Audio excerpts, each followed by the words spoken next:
Good morning, good afternoon, and good night, and welcome to the Amateur Otaku podcast. I'm one of your hosts, Isaac Wolf, and joining me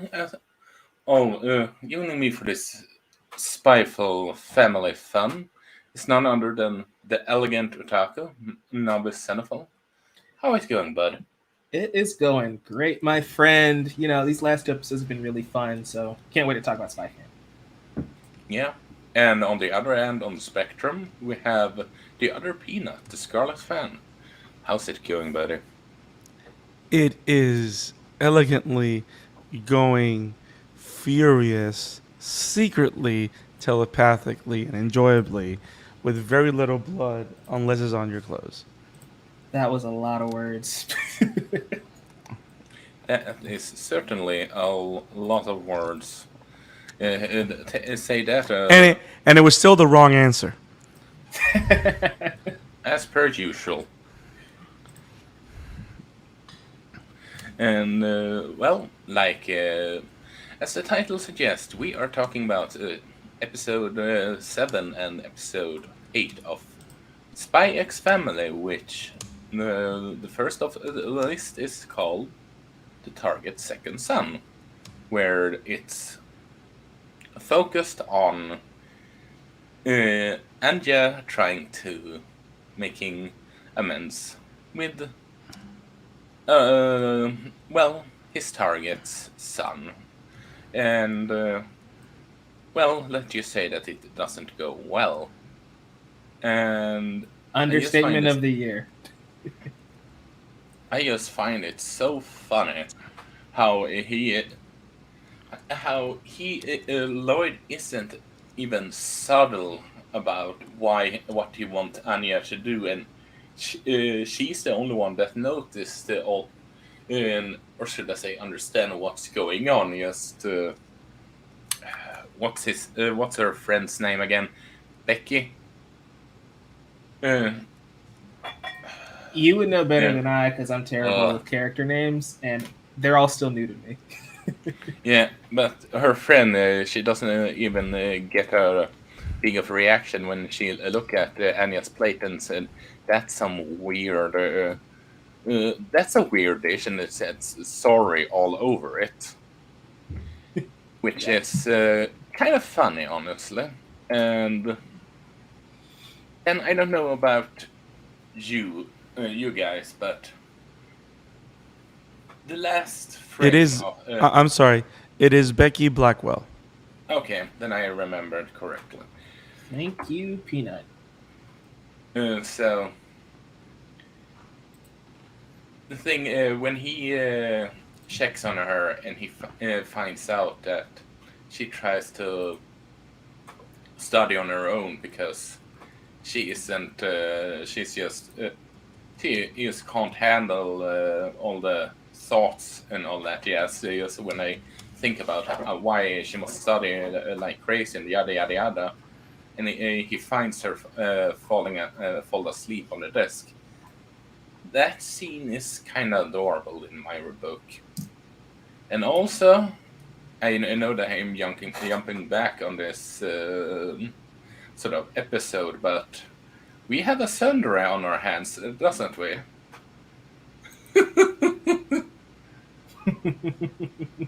Well, Mike, what are your thoughts of the episode before we go to Brandon? Yeah. So I thought this episode was just really fun. Spy Family is one of those shows where you can have I wouldn't say this episode is random because it's very much still focused on the main plot with Lloyd, but I just like seeing the comedic elements playing off each other, right? Like you said, Isaac, Lloyd is over here being a master of disguise, infiltrating the school, filling so many different jobs and positions. It's hilarious seeing he kind of force Anya's hand. But what I really like is just, like you said before, he's not being subtle. And that's when the comedic moments start to happen because the pressure builds and builds and builds on Anya until she eventually just breaks down. It's the sweetest scene ever. I loved it. I thought this was a really great episode. it's just a lot of fun. Especially again, I like how we're kind of playing with the character dynamics, and so having it mainly be Lloyd in the background and Anya like carrying the episode on her own, I thought was really fun. Hello, exciting my old friend. I'm to talk with you again. What about you, the Peanut? This is all I got. That's pretty much it. Of course, from a completely different episode, but I love how this is the trend. And does it happen on this episode or the next one? But there's a scene where he's talking to where Lloyd is talking to his handler, and she says, "We expect Anya to have 8 stellar points, or whatever, like 8 points for Gryffindor, within 4 months." And you see his hand shaking towards getting the cup of coffee. Like little moments like that are just great. Episode 7 was awesome. I mean, every episode of this show is awesome. There are still moments when I burst out laughing. I like the fact that even though every character feels larger than life, there is still that grounded element where the kids are kids.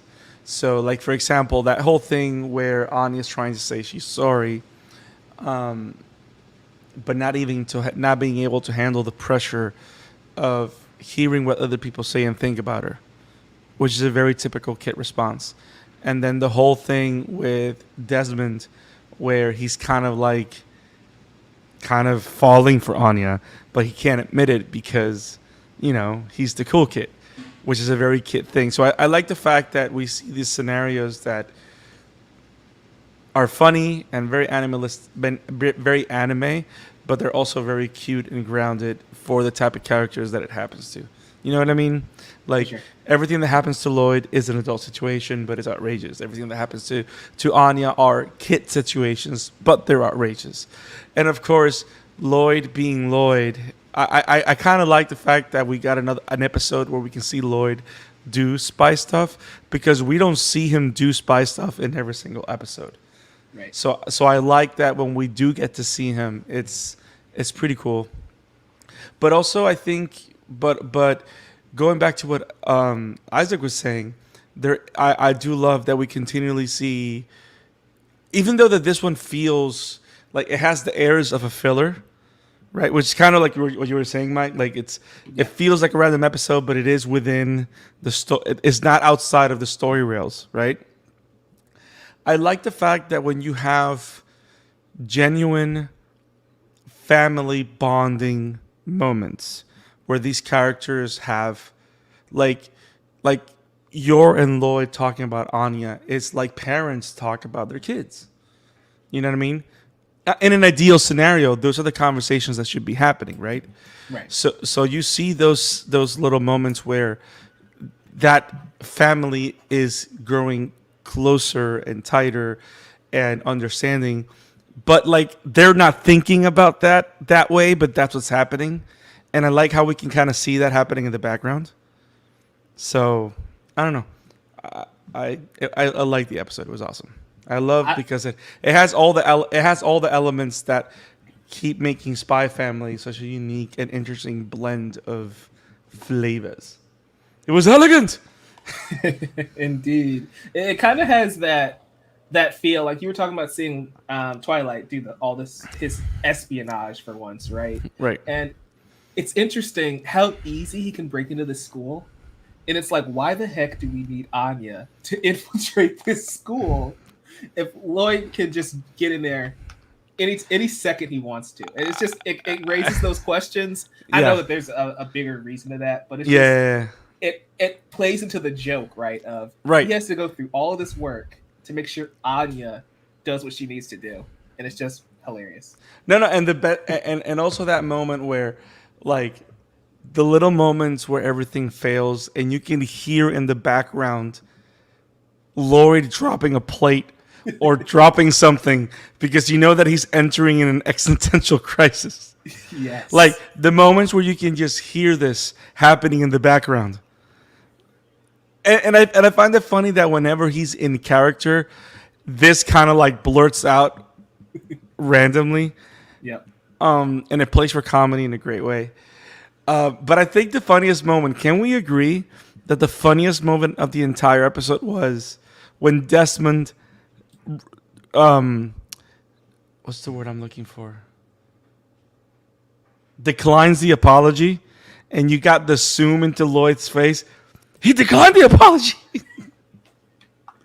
Everything with Desmond and Anya was legitimately great, and Yeah. that by itself is probably one of the highlights for this episode because we're still in the very early stages of this show, and we are attached to Lloyd, to Yor, to Anya, but building up these other characters, right? Her classmates, her teachers.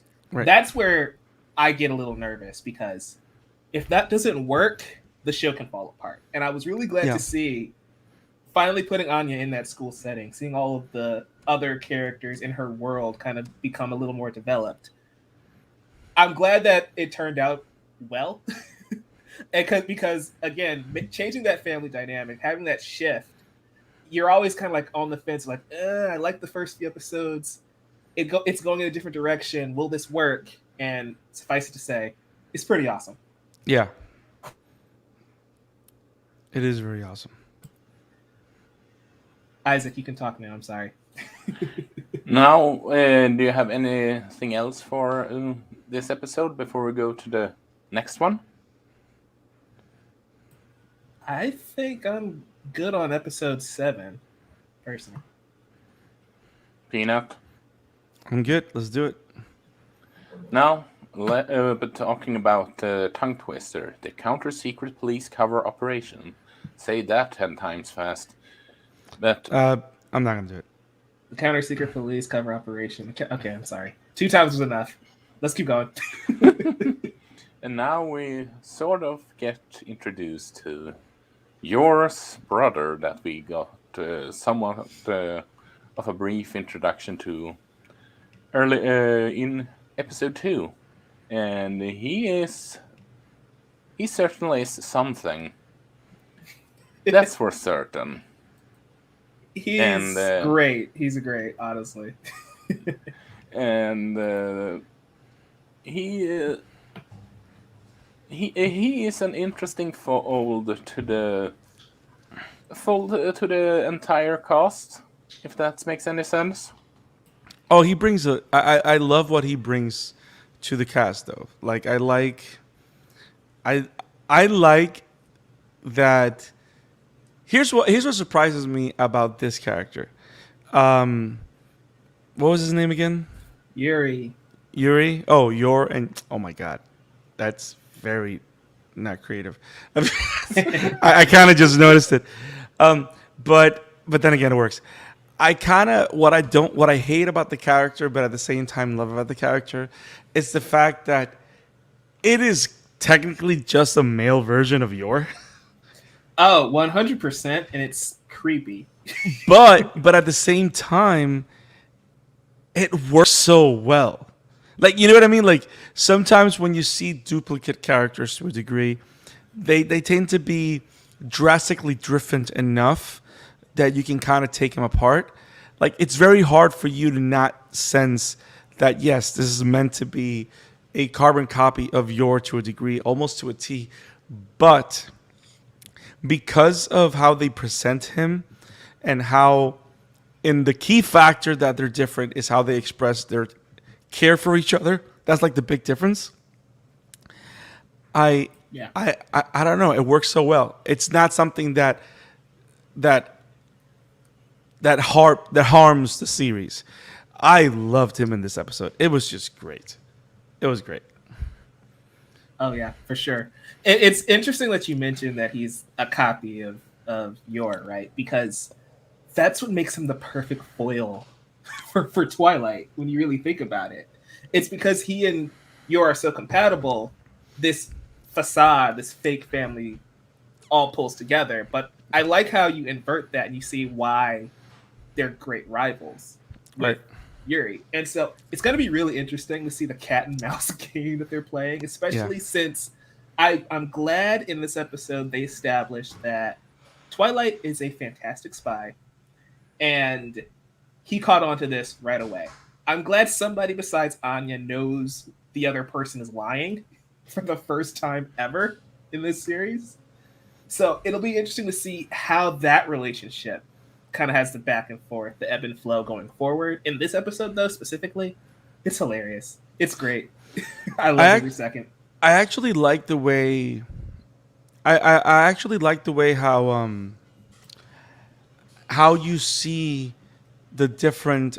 You can see how you're able to gauge how much experience Twilight has, because I don't think up till this particular encounter with Yori, you haven't really, like, you've mostly heard that Twilight is the best spy. Like after the first episode, you really don't see that unless it's used for like random comedy. Does that make sense? Like you don't see like serious spy work. Like in this particular episode, you kind of see like Twilight flex like James Bond level muscles. Does that make sense? Yeah, like the only time we can really tell how good of a spy he is was in like that party he threw for Anya, where all those other spies showed how much they respected him. We haven't actually seen it in action. Well, exactly. Like apart from episode 1, where he does like take care of all the people that kidnap Anya, Yeah, we haven't seen that. But the fact that we can see it here, but in this subtle way, and I actually found it brilliant that Anya wasn't part of this conversation, because you can easily kind of feel that they could be using Anya as a clutch to deal with the whole read minds, so that's how we get into everybody's head.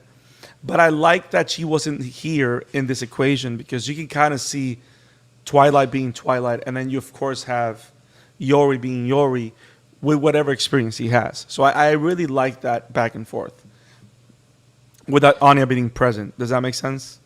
oh yeah, for sure. And I'm glad you mentioned that though, because think about it. The dynamics of that conversation were pretty much the same as they've always been. But Anya wasn't reading minds. It was Lloyd deducing the situation. Correct.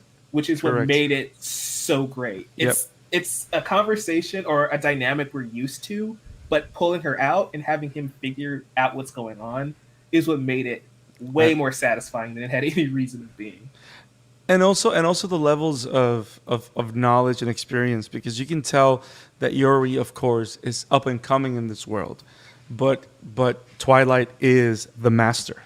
So like those little details of that comes straight from XYZ handbook, that is the basis of a made up story, and this story doesn't work because I know the owner now has the son run the restaurant. I know the prices went up because the fields, like all those stupid little details. I was like, oh shit, somebody actually thought this carefully. This is awesome. Yep. So great. So great. Now, that wasn't my favorite line though. But I want to hear, Isaac, we've been gushing over this episode and you have said nothing. Not very elegant of you, my friend. Honestly, I will admit, and how should I put it? Have you guys ever heard of the term sitcom? Yeah, sitcom. SITCOM? Siscon. SISC. I have no idea what you're talking about, and it sounds very dirty. Yeah, it's. Have you heard, Mike? It's a family show. I have not. Maybe we should take this to another episode. Well, here's the thing. Okay, it's a cyst. I'm gonna read the definition.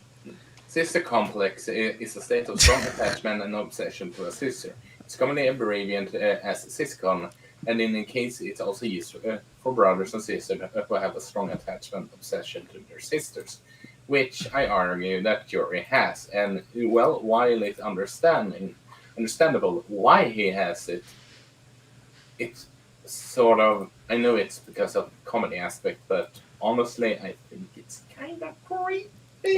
Well, here's the thing. Luckily, in the States, we've seen Friends. And trust me, it can be a lot creepier. This is not creepy. This is okay. Like, I've seen creepy. Like, because I like the fact, and I get what you're saying.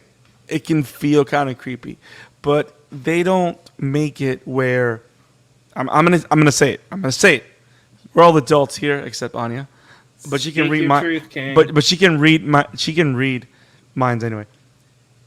There's no sexual connotation, which I think is like big distinction, because a lot of things, even if they don't explicitly say it, that's kind of the angle that they use, especially with a lot of animes and other things that are not animes that use it between like stepbrothers and stepsisters and stuff like that.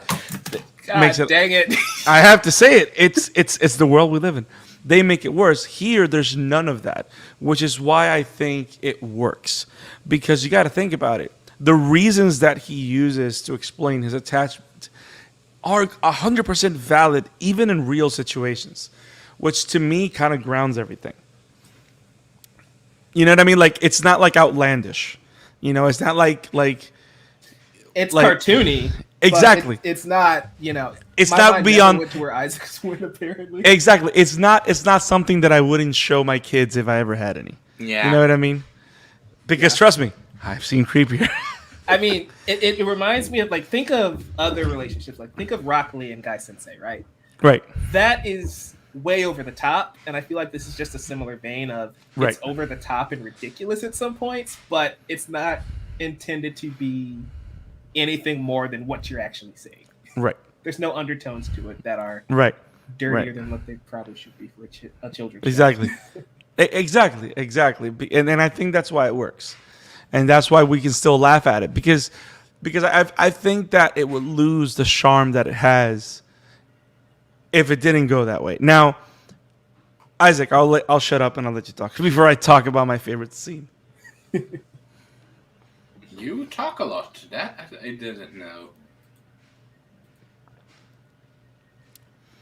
You know that I like to mess with you, right, buddy? No, I know. But I was giving you the chance to talk because I do have more to say. I do wonder what you guys think about them ending on what you can call a major cliffhanger. It was perfect. If that makes any sense. And also, can we agree that, well, both Yuri and Jor clearly has a problem with alcohol. Yo. Clearly. Yo. That was the greatest thing ever. Whenever he starts the conversation and serves, and Lloyd serves, and he goes, "There's none for you tonight." Yo. That was amazing. Yes. Now, before we go into that, which I think it was a good cliffhanger, just because they've been teasing the whole thing, that they kind of, if it weren't because of the deal, right? You can tell that these characters would definitely be interested in each other, right? Like they've been planting those seeds from the very beginning. And I love the fact how it's kind of followed through, like when Anya goes, "Mom and Daddy are flirting." She's done that multiple times. Yes. And it's always so good, and they're always blushing, and it's awesome. Because you got to think about it, neither of these two characters have ever had a real relationship. I like how whenever the kiss thing starts, Lloyd goes like, "I've done this a million times with women as part of a mission." But then, of course, he never did it before with Yor, because there is something there, right? That we've seen it. But I like the fact that they ended on a cliffhanger, because they're trying to give more weight to that theme and not just like brush it off. That's how I see it. Does that make sense? 100%. It's interesting to see how this plays out, because I never thought I would be this invested in the will they won't they of a married couple, but here we are. Well, wow, I never thought about it that way. But hey, you're right. Come and knock on my door. Come on, knock on my door. This live stream is getting weird, but then again, it's us three. Now, I do want to talk about my favorite scene. Yes, you've been teasing that for like 10 minutes now. Go on. So Lloyd goes, "Okay, we prepared for this moment." And then Yor says, what if we tell him the truth? And he goes like, "No." And then Yor goes, "No, I have the perfect thing to let him know." And then you flash back and you got Lloyd going like, "I trust you, Yor. You can do this." And then she goes, "I completely and utterly forgot." And then you can hear the plate fall to the ground. I love how they keep playing with that. Hello, anxiety, my old friend. No, and then suddenly, Yori goes, "You know what? Since you've said it like that, it perfectly makes sense." And he goes, "He bought that?" Scatterbrain. Yo, when Lloyd said that, and out of nowhere, the narrator goes, "When it comes to his sister, all sense of logic goes out the window." Yo, I was dying. Oh my God. It is So one well of the- directed. It was So well such a directed. good It was such a good gag, man. It was so. Yeah, it That's was so what I good. love about Spy Family is that these jokes, the situational humor is great, but they just nail it. Like you said, it's perfectly directed, perfectly executed. Yeah. There's a version of that scene that just kind of falls flat, but Yes. the comedic timing that they had in Yep. this episode was just so on point. The sound design. Yes. Like the acknowledgement. There's a situational awareness in the situational humor that it's like sometimes it feels like a sitcom, like you're part of the audience. Because when you think about it, when you're watching a sitcom in a live studio audience setting where there's a set there, right? You're not seeing what the camera is capturing. You're always seeing the entire set. You're seeing all the characters all at once. What happens when you watch TV is that they're focusing on a scene between two characters, right? Yeah. But the fact that they're able to capture that's how you know that it's well shot and edited, right? The fact that you're able to capture that sitcom setting, I think it's fucking brilliant. It's elegant.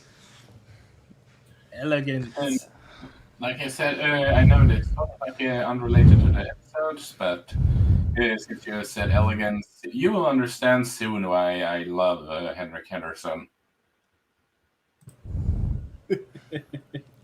What was that? You will understand why I love Henrik Henderson and more Oh. than just getting a laugh of Yeah. elegance all the time. As Yeah. I say in every episode, Isaac, we get it. You read the manga. Now I have a question. I mean, we all know that this show is well within its budget, but I did want to ask Isaac, since you have read the book, how faithful has it been up to this point, in terms, Extremely. like even in the narration and stuff like that? Yes, there are some additional stuff like you don't see. You don't see Anya in her room, sort of like trying to collect her thoughts after she just rushed into her room. I can't handle this. That scene, for example, isn't that it's just an add-on, but it's an add-on that works for the anime, so to speak. Good. But I like that. I like pretty that. much picture to picture otherwise. I think that's one of those things that I like about this medium, right?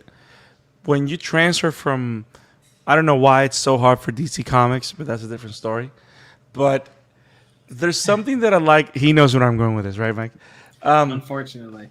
There's something that I love about manga as a medium and anime as a medium, because they always find ways to literally translate the book to the screen, and a lot of times it's just faithful, and we see it consistently. You know what I mean? It's not like something that we only see in one show.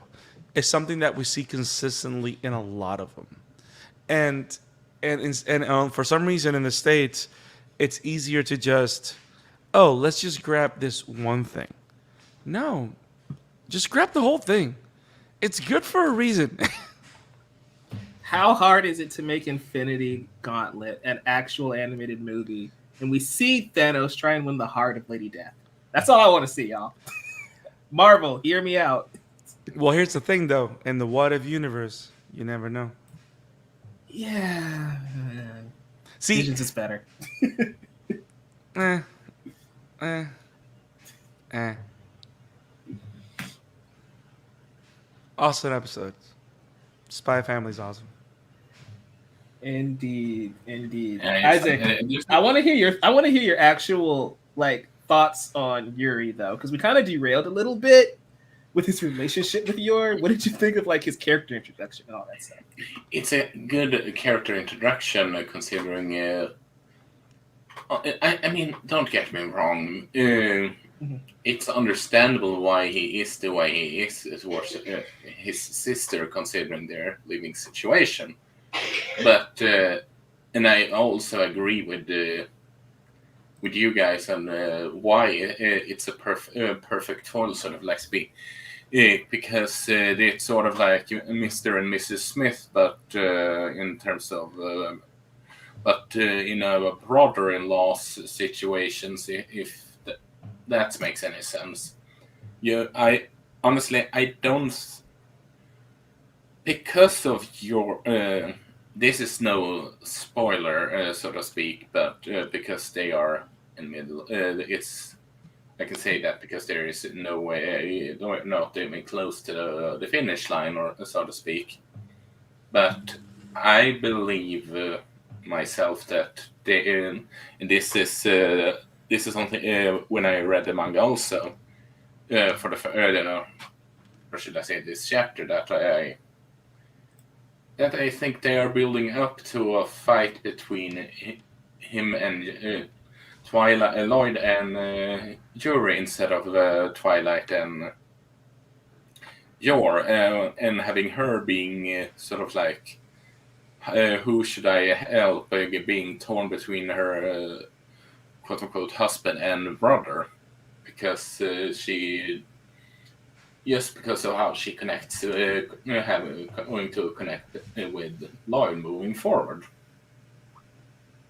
So your concern is that that's what happens? No, it's not a concern. I think it would be a smart way. I honestly think it's a. I think it's Not to be that guy, but can we kind of dance around this idea since you're ahead of us? I didn't spoil anything specific. That's, I know, but yeah, I'm just trying to be real careful with that stuff. That's all. Yes, I know, Anya. I know. Hey. So, but the reason, so let me ask you this, because I want to share my thoughts on this too, because I think it's a good point. So, in an ideal situation, is that where you want the story to go, where Yor is torn between these two men in her life?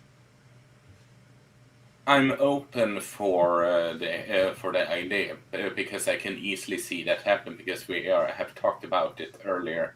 Just in this episode, they are connecting with each other more than they want to admit.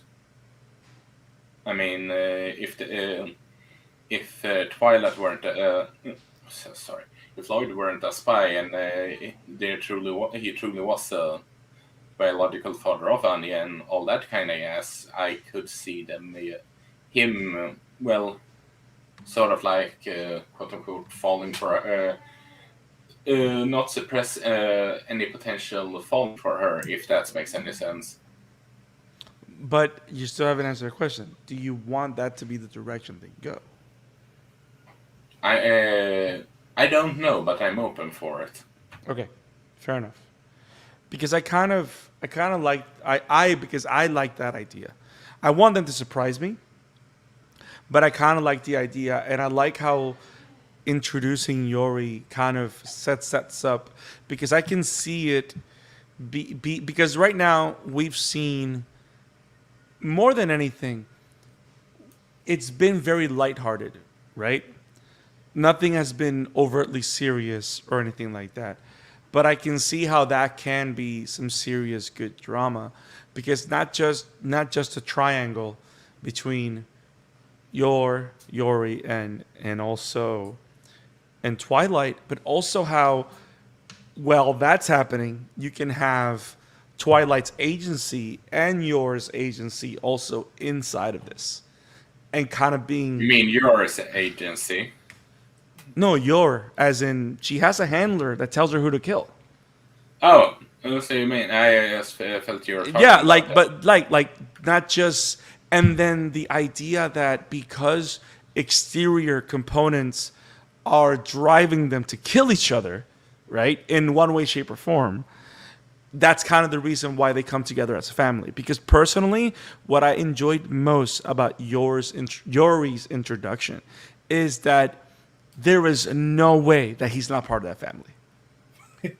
Does that make sense? What I'm saying? Like, He's definitely got the fun uncle vibes. exactly. Like there's a I can clearly see, and I think that's what I love about it. Like, I can clearly see how Yori could be another forger, and there's no reason why I couldn't see that. Like, it's there. It's. I can see it. I can see all the elements. Whether they go there or not, as long as it's a satisfying story, I don't care. But the fact that I'm able to see that, like, he doesn't feel like someone that doesn't belong within that house or in that dynamic, because that would have made it very weird. I like the fact that he's just as nuts as all they are, as all of them are. The intro of this show is called Mixed Nuts, right? So Yes. it's all coming together. It's real. I Yes. love the introduction of his character, though, right? Like Yeah. the setup, or him even saying, "Do you know Twilight?" And that I love Yep. the instant conflict you get from that. Yep. And yeah, I'm with both of you guys. Where it's gonna be cool to see where they go with it. I do have a question though. This is probably more for Brandon to speculate than Isaac answer, just in case he already knows. Does Yuri know that Yor is an assassin? And if so, do they work for the same agency? I don't think they work for the same agency, but I think that Yori knows. But just like the humble narrator told us, when it comes to his sister, logic goes out the window, which is why he was able to talk about beautiful memories while Anya's, while yours clothes are bathed in blood. Yeah, but like that's the thing. Like, did he think she was like a nurse or something? Was there a cover up, or does he just like, yeah, she kills people? I get it. or it could be, but at the same time, it's like it didn't matter because she came home. Because this show kind of like, you can see these characters having suspension of disbelief for no reason, because for the sake of the story, which is kind of like the comical out of craziness that we talked in the beginning, right? Like, Yeah. it's not meant to work, but it works because they play it for outlandish. So I can see it going both ways. Yeah. Because you got to think about it. If they were working for the same agency, wouldn't Yor know where he works? Yeah, that's a good point. I mean, they did make a point that he's the new guy. So Right, maybe that and was they like made a promotion or point that something. she doesn't know. That's the other thing. They made it a point to let them know that she doesn't know that he works there. So, Good and like, stuff. yeah.